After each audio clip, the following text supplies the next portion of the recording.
Here he comes.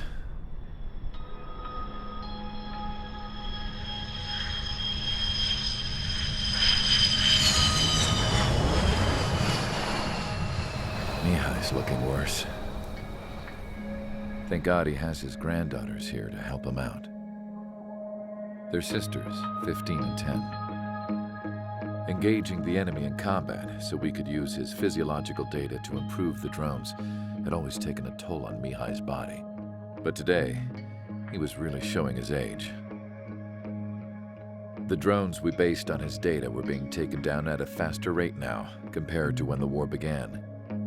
When Mihai found that out, he insisted on flying to the front lines to see it for himself.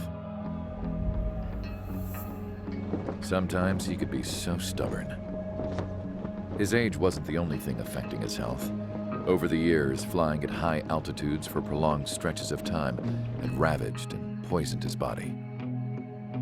But he was a man of grit. Today, after 28 years, he saw combat again. If his flight suit still wasn't good enough to protect him, I can't imagine how many G's he hit today during the battle. As a pilot, he exceeds all our expectations. It's going to take a bit more tweaking before our drones can match his skill.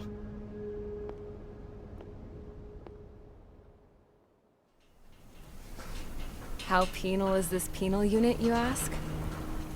This place is a shithole. If you took the stink of all the corruption in the world, then corralled it all in one place, that would give you a pretty good idea of what the air smells like around here. We got all kinds of critters, too. Everything from flea-ridden guards, rabid dogs, and a mechanic doing the stretch for life. I can't forget the rats. Yeah, we got those. And some pilots who got their wings clipped, too. One's a great pilot, but a lousy thief.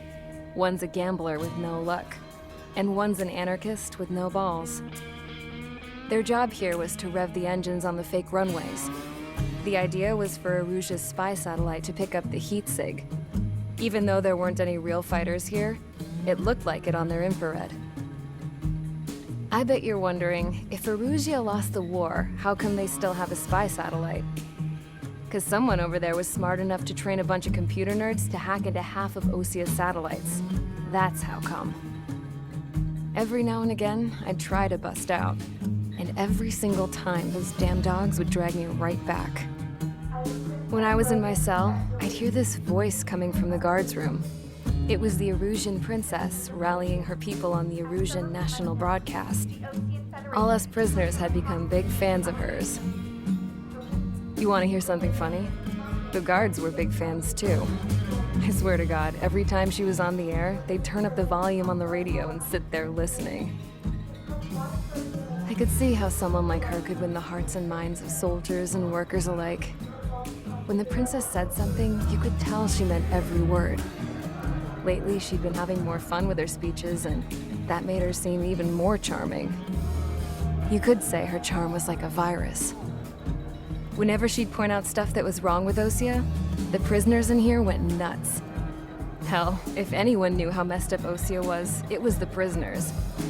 They'd shout, "Burn Osia down." No way am I just gonna sit here and rot away in this hellhole. Dark blue. Instead of building fake-ass planes to trick Aruja, I'm gonna build one that'll really take off. You can count on that.